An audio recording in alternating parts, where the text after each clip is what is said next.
Next question over here. Hi, yes. My name is Patrick. I'm a student at Centennial College. My question is, in Islam it says, Jesus Christ, peace be upon him, is not the Son of God.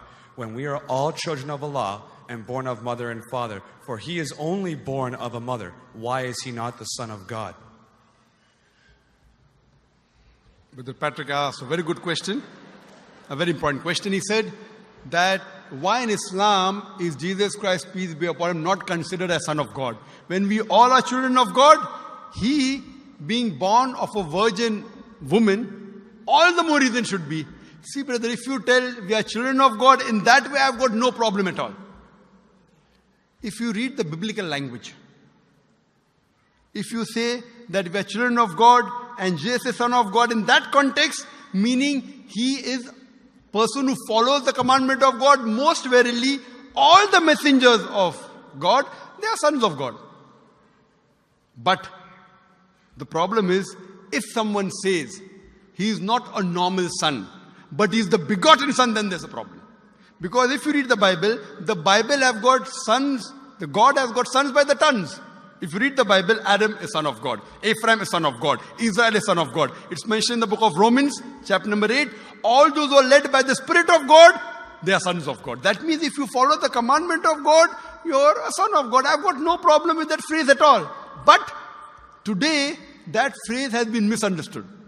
For example, if a young son asks me a question, I said, Beta, son, it's a very good question. He won't mind because I'm elderly, But if I say that begotten son, that means I'm insinuating him. Maybe he'll punch me. Fine. So what you realize, that using the phrase son of God, in the context that we are children of God, we have no problem. So in that context, all the human beings who follow the commandments of God can be called children of God. No problem. But what the Christian says, that no, Jesus Christ, peace be upon him, is not a normal son. And he quotes Gospel of John, chapter number 3, verse number 16. For God so loved the world that he gave his only begotten son. Whosoever believeth in him shall not die but have everlasting life. Correct, brother? So do you believe Jesus is the begotten son of God? I do. You believe, fine. Now this verse which I quoted, Gospel of John, chapter number 3, verse number 16, it's from King James Version. For God so loved the world that he gave his only begotten son. Whosoever believeth in him shall not die but have everlasting life. Now when you read the Revised Standard Version of the Bible, revised by Thaidu scholars, Christian scholars of the highest eminence, backed by 50 different cooperating Christian denominations, they say that this word begotten is an interpolation, it's a fabrication, it's a concoction, it's an adulteration. Who's saying? Not Muslims, not Hindus, Thaidu Christian scholars of the highest eminence in the Revised Standard Version of the Bible, they say begotten is an interpolation.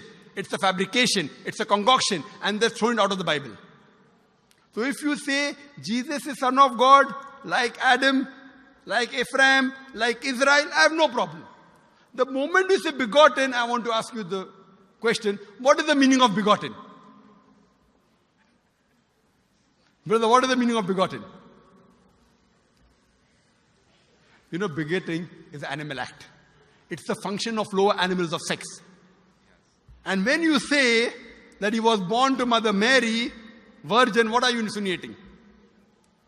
And if you say, because Jesus Christ, peace be upon him, is God or Son of God, because he was born to Mother Mary, Quran gives the reply in Surah Imran, chapter number 3, verse number 59. Inna masala Isa indallahi ka masala Adam. Khalaqa min turab. That when they say the similitude of Jesus in front of Allah is the same as Adam. They were born from dust and said, be and it was. If you say that Jesus Christ is God because he had no father and only mother, then Adam, peace be upon him, is a greater God. He had no mother and no father according to the Bible. MashaAllah, you're clapping. I like it. So if you say Jesus is God because he had no father, only mother, Adam is a greater God, peace be upon him. He had no mother, he had no father. I never referred to him as a God, but Son of God. That's right. Fine. So Adam is a bigger son of God. Right or wrong? By your definition, Adam would be a god, for he has no mother nor no father. Not my definition, not my definition. By the definition of the Christian missionary. By my definition, he is a messenger of God. Because God cannot beget. I told you in my talk. Lam yalid wa lam yulad. He begets not, nor is he begotten. The moment God begets, he is not God.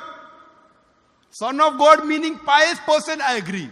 That's the reason Allah subhanahu wa ta'ala in the Quran, in 99 attributes, he has missed out Ab, father. Why? It's a good attribute, but Allah did not mention Ab meaning father because people started having wrong meaning of the word father. So he used a more difficult word Rab, but did not use Ab. Logically it's fine, but Almighty Allah subhanahu wa ta'ala purposely did not use the attribute Ab in the Quran because people will misunderstand.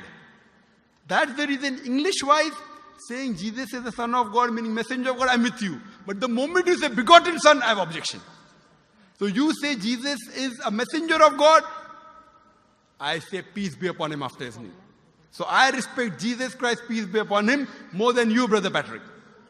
Because when I take his name, I have to say peace be upon him. If I do not say that, I'm wrong. So I love Jesus Christ, peace be upon him, more than you. I follow his teaching more than you. And if you want, I can prove it to you. That's a different argument, not for tonight. Sorry? That's a different argument and not for tonight. Okay, fine. I'll give you a few things. Jesus Christ, peace be upon him. Fine? If you read the Bible, he was circumcised on the 8th day. Fine? Majority of all the Muslims are circumcised, the Christians aren't. So if you say Christian means a person who follows the teachings of Jesus Christ, peace be upon him, then it's mentioned in the book of Leviticus, chapter number 11, verse number 7 to 8. It's mentioned in the book of Deuteronomy, chapter number 14, verse number 8, you should not have pork. It's mentioned in the book of Isaiah, chapter 65, verse number 2 to 5, should not have pork. Muslims don't have pork, most of the Christians have pork. If you read the book of Ephesians, chapter number 5, verse number 18, in the book of Proverbs, chapter number 20, verse number 1, it says you should not have alcohol. Muslims as a whole don't have alcohol, most of the Christians have alcohol. If you say Christian means a person who follows the teachings of Jesus Christ, peace be upon him, we Muslims are more Christian than the Christians themselves. We love him. We respect him.